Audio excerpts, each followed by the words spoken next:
Hello la communauté produit. L'été est là, mais l'actu produit ne s'arrête jamais. Et puisque ça fait 10 mois que vous nous suivez, pour cette grande finale, on devait être à la hauteur.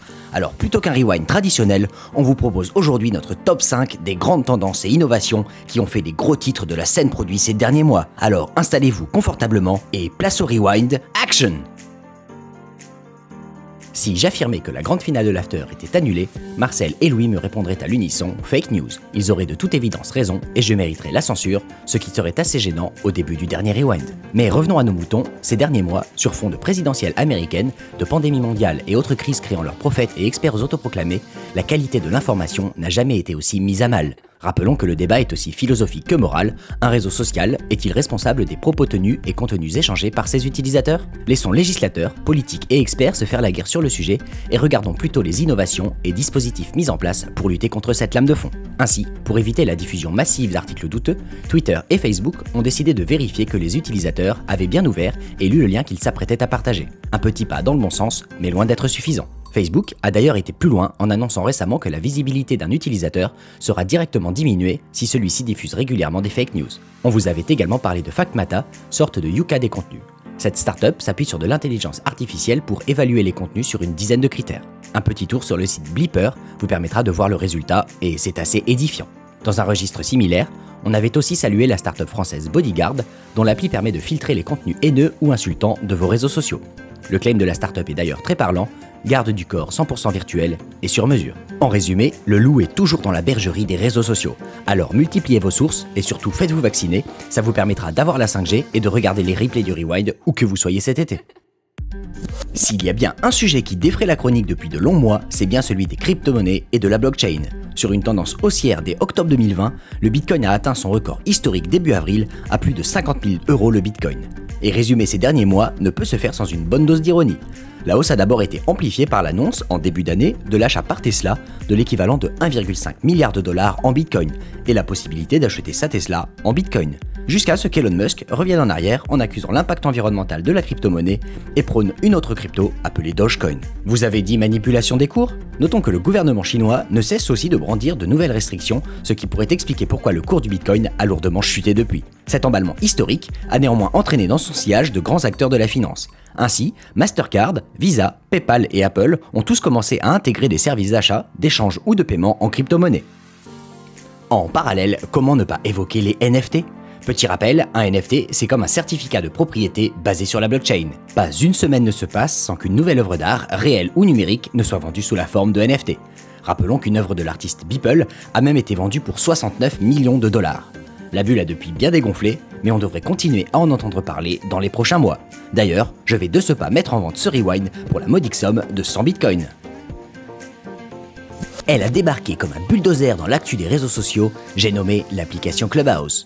En proposant une application VIP, Clubhouse a créé la rareté et fait le buzz. Avec un système de parrainage et une appli longtemps restée uniquement disponible sur iOS, ce sont avant tout les grands pontes de la Silicon Valley et de la French Tech qui se sont emparés de ce réseau social. Mais après quelques mois et malgré l'arrivée de sa version Android, peut-on déjà parler de la fin de Clubhouse ? Alors que l'application a été téléchargée 9,5 millions de fois en février, elle a été téléchargée seulement 2,7 millions de fois en mars, soit une baisse de 72%. Et cela peut s'expliquer par la réaction de ses concurrents qui ont tous dégainé leur propre salon audio.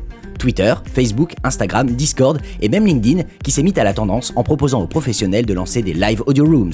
Quand Clubhouse a lancé un nouvel usage, les réseaux sociaux historiques ont usé de leur force de frappe pour proposer leurs alternatives audio sans pour autant mettre en place de système d'invitation. Citons l'exemple d'Instagram avec ses live rooms qui permettent d'ouvrir une discussion audio et ou vidéo entre 4 participants. De son côté, Facebook propose Hotline en y ajoutant la vidéo et l'enregistrement. L'entreprise prépare aussi la montée en puissance du format audio avec l'arrivée des podcasts sur le réseau social dans les mois à venir et l'intégration de Spotify dans plusieurs pays déjà. Et alors, que retenir de Clubhouse et de la course avec ses concurrents ? Évidemment, l'appétence marquée des utilisateurs pour le format audio. Et si la vidéo reste le média phare sur le net en 2021, la voix permet toujours de faire passer des messages en instantané, d'écouter et d'être écouté. L'audio a encore de beaux jours devant lui et c'est pas une voix off qui dira le contraire. Il n'y a pas si longtemps que ça, en termes de streaming, on avait le choix entre Netflix et Netflix.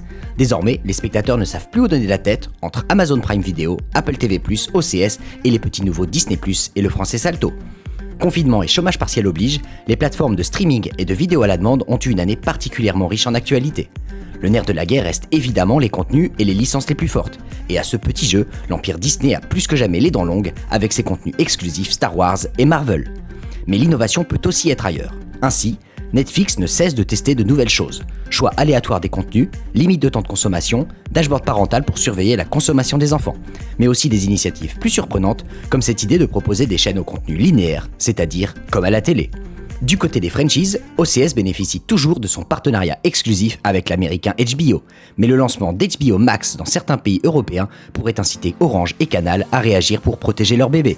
Et après l'annonce récente du rapprochement de TF1 et M6, on peut également se demander ce qu'il adviendra de Salto, plateforme lancée en octobre dernier par TF1, M6 et France Télévisions. Enfin, on ne pouvait pas ne pas parler d'Amazon qui frappe fort depuis quelques semaines avec les annonces successives du rachat de la Metro-Goldwyn-Mayer, la diffusion de certains matchs de Roland-Garros et l'acquisition des droits du foot français. Si une concurrence accrue stimule le marché et l'innovation, on peut quand même se demander si cette hyperfragmentation des offres ne pourrait pas signer le grand retour du piratage du côté des spectateurs. À vous les studios. Entre expérience ultra personnalisée pour améliorer le parcours de l'utilisateur et protection de la vie privée, le cœur des entreprises balance. Cette année a été marquée par ces deux tendances bien opposées. Pour commencer, vous vous souvenez peut-être d'Amazon Shopper Panel.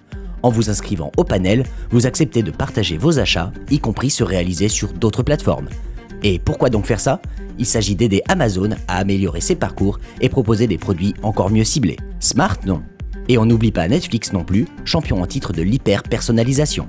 Netflix a notamment sorti un profil enfant afin de personnaliser l'interface selon leur univers et leur éviter des contenus violents. On y voit là une tentative à peine cachée de capter un public de plus en plus jeune. Heureusement, on a vu aussi pas mal d'innovations qui, au contraire, respectent nos données personnelles.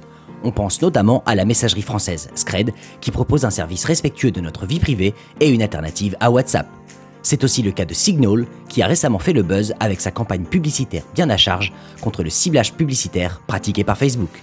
Enfin, en termes de protection de la vie privée, les institutions gouvernementales ont pris la mesure des problématiques soulevées par l'usage des données perso et ont ainsi bousculé les entreprises, notamment par la sévérité du recueil du consentement et les fameuses acceptations de cookies qui nous agacent tous.